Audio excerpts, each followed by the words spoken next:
This is the new Bentley Continental Flying Spur. Yes, and this is my driver, Fabrizio. How you doing, Fabrizio? Hello. How are you doing? Yeah, I'm good, thank you, mate. Yeah, I'm good, thanks. Oh, great. So this thing starts from £165,000, though it's not on sale yet. We all good to go then, Fabrizio? Yes. Cool. What a treat. This is the best intro to any video review I've ever done. Well, from my perspective anyway. Now the first thing I want to know about the Bentley Continental Flying Spur is just how quick it is. You see, Rolls-Royces are supposed to be swift, but Bentleys are meant to be effing fast. So I'm about to arrive at a péage, and then my driver is going to launch it. I'm going to see how quickly it gets to 60 miles an hour using my specialist timing equipment. Never done this before from the back seats, but let's give it a go. Right then, driver, nail it.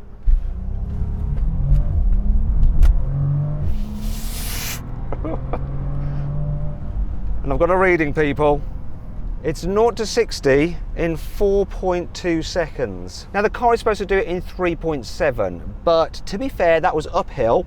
We've got 3 people in the car and the surface was really bad. I could hear the tyres just scrabbling for grip, but rest assured, we were first out of the gate and got ahead of some other traffic. So not too bad. I'll take that. It's a Bentley for sure. Now I've done the all-important performance test, let's talk about what this car is like to be driven in.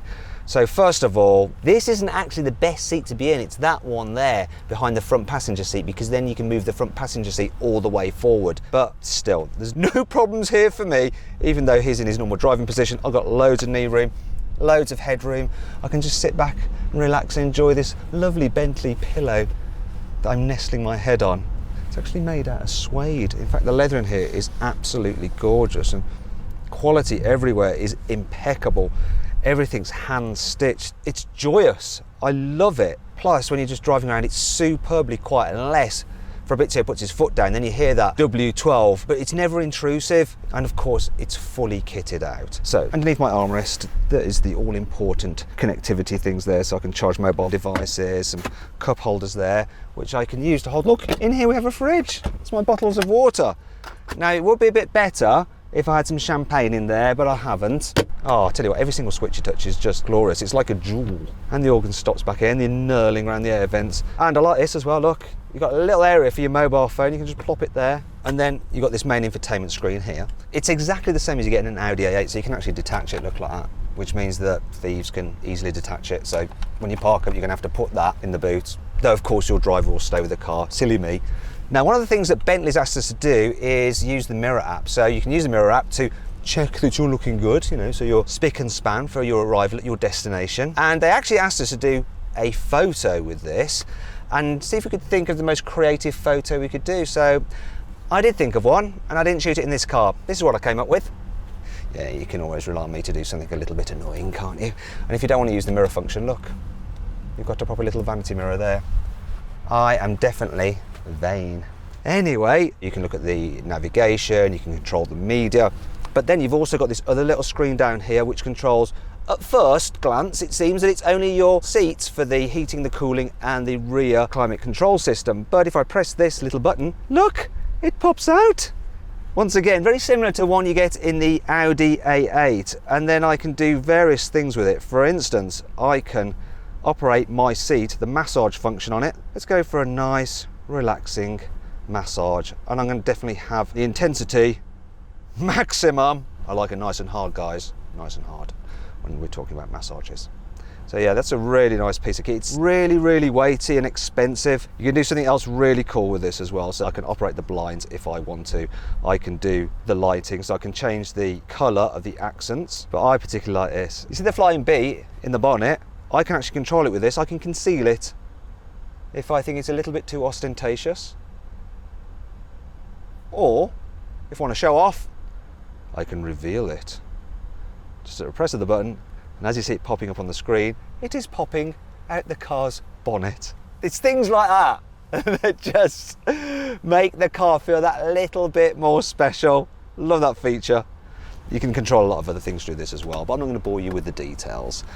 I guess I better assess this car's comfort. So Fabrizio, would you mind putting the car into comfort mode? Okay, now that's going to slacken off the suspension, and that's starting to get air suspension. It's really, really good over bumps. You hardly feel them. It's maybe not quite as soft as a suspension in a Rolls-Royce Ghost, but then it's a Bentley. It's supposed to have a slightly sportier edge, but I can tell you this, I'm very, very comfortable. No complaints at all. Anyway, that's the comfort bit tested. Now, Fabrizio, would you mind putting the car into sports mode? Because we're on quite a twisty road. And do you know what, mate? If you'd like to, get and have some fun. I want to see what it's like in the back seat when the driver goes a little bit crazy. So that's stiffened up the suspension, it's sharpened the throttle response, increased the speed from the gear changes. And Fabrizio, apparently, is also a part-time rally driver, so he knows what he's doing, so he can get decent performance out of this car and should be able to exploit its handling.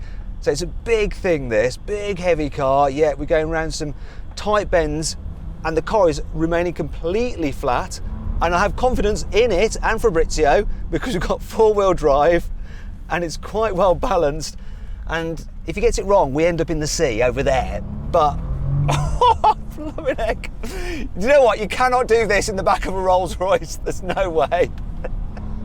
Do you know what? I thought I'd be getting travel sick, but I'm not. That is impressive. And I'm a little bit queasy actually on twisty roads, even when I'm driving. And this car, while being smooth, is strangely not making me feel travel sick. I think it's just because it doesn't roll about much. It just stays flat in the corners. That's impressive and good driving, Fabrizio. Thank you. Okay, then let's continue this review, but this time I've changed my outfit because I've also changed the car. So this is in a different colour. It's called Sand. Love the colour.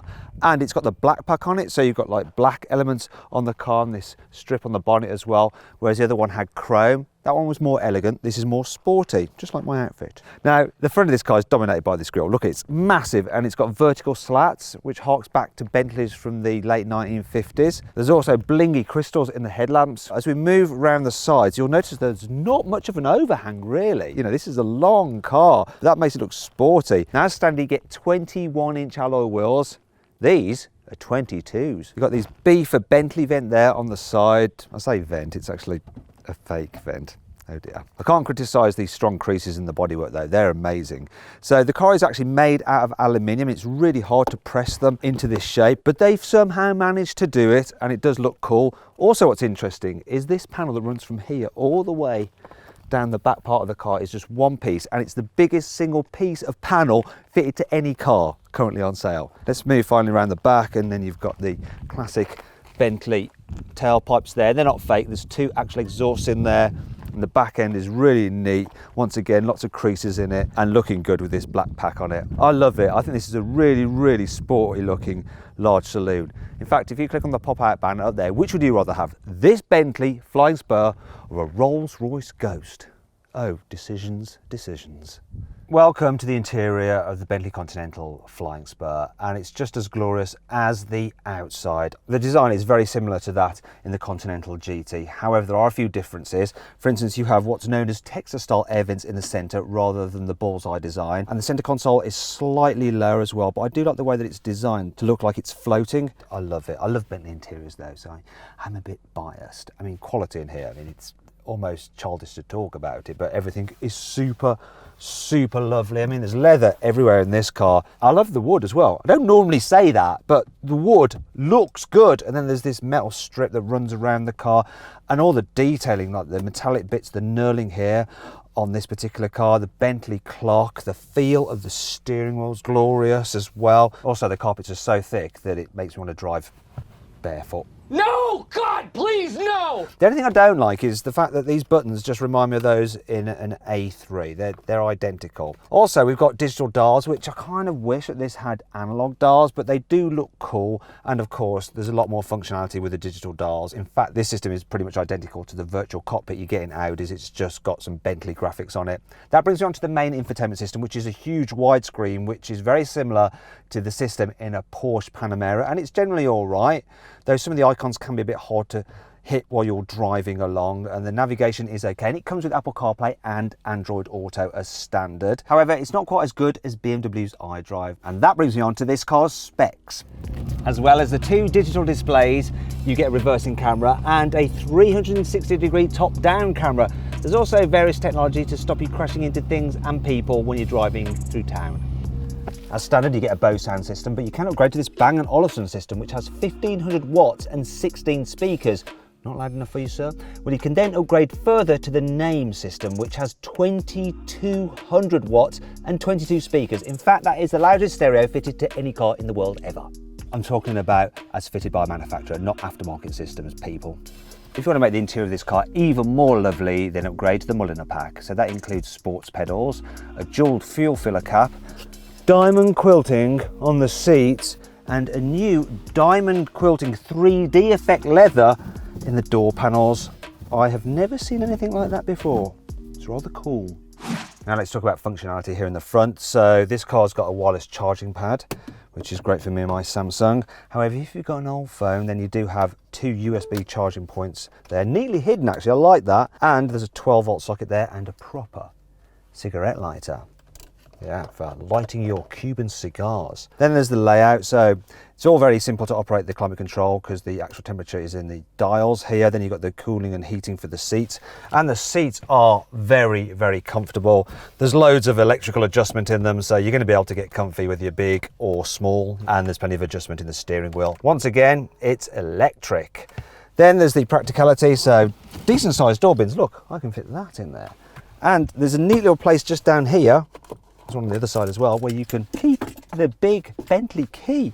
Where are the cup holders though? Well, don't worry, they're hidden under here. Now, they are quite deep, so that's quite a tall coffee cup, and that just fits, but there is risk with small ones that you'll just end up removing the lid when you're trying to remove the cup.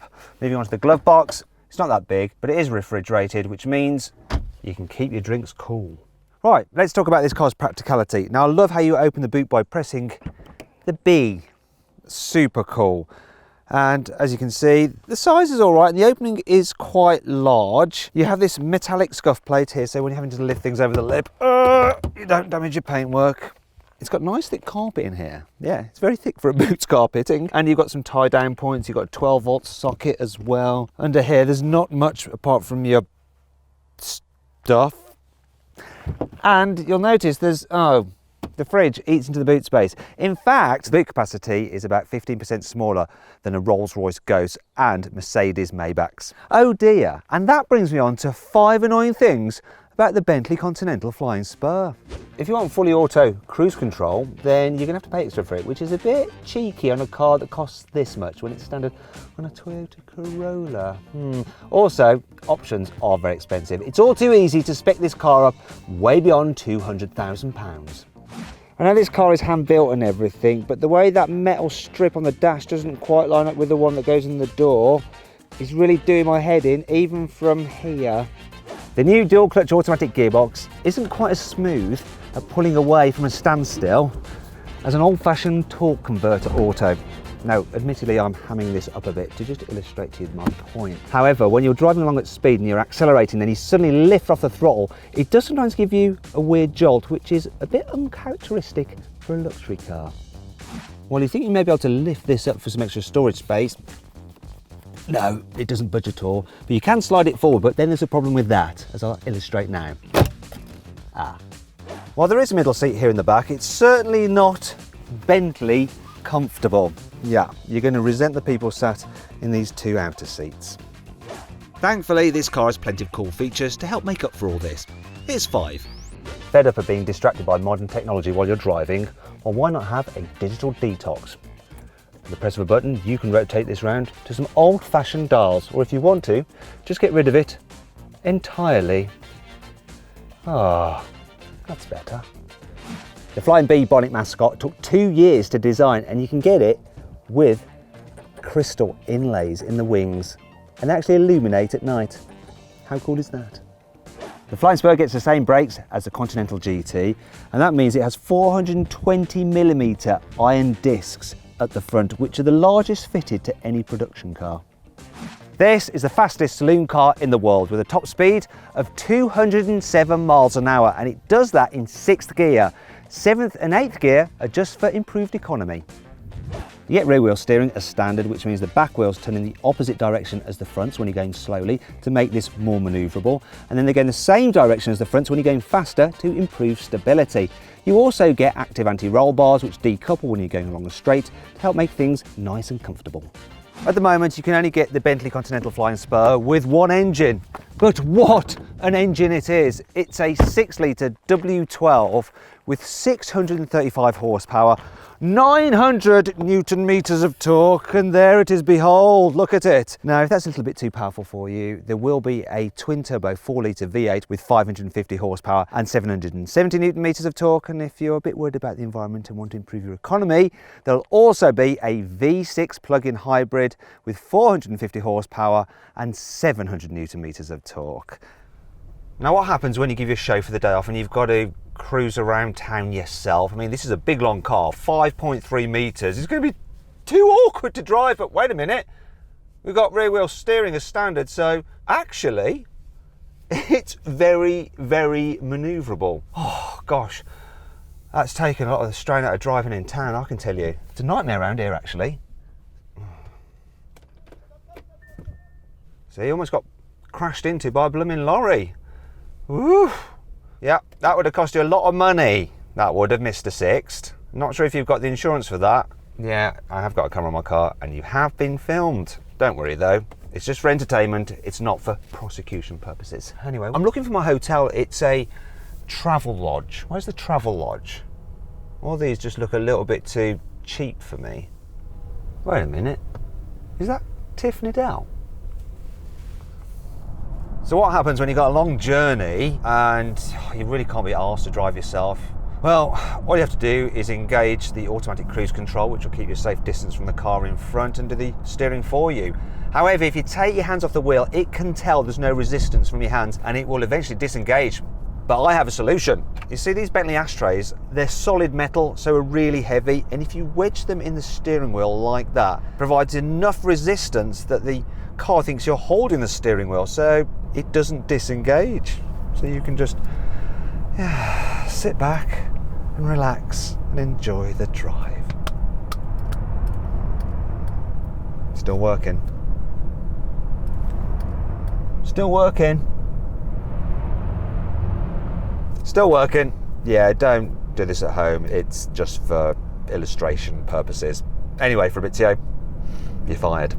When you finally get onto an interesting piece of road, you're going to want to take the controls back yourself, because this is actually a surprisingly fun car to drive for such a big luxury saloon. So I'm going to switch it into sports mode, and there's a noticeable difference between comfort and sport in terms of the throttle response, the steering weight, and especially the suspension. It's amazing how much it grips actually through the corners. Now, one of the reasons for that is that Bentley has actually moved the engine slightly back and it's shorter than the old W12, so the balance is better than before. Also, when you got in sports mode, it really limits the amount of power that goes to the front wheel, so it's effectively rear wheel drive. I reckon this thing will drift, but I can't do that today.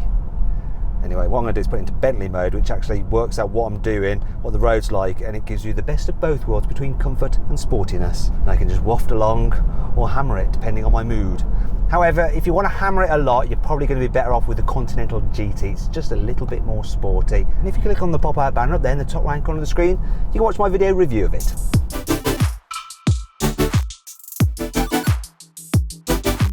So then, what's my final verdict on the Bentley Continental Flying Spur? Should you avoid it, consider it, shortlist it, or just go right ahead and buy it?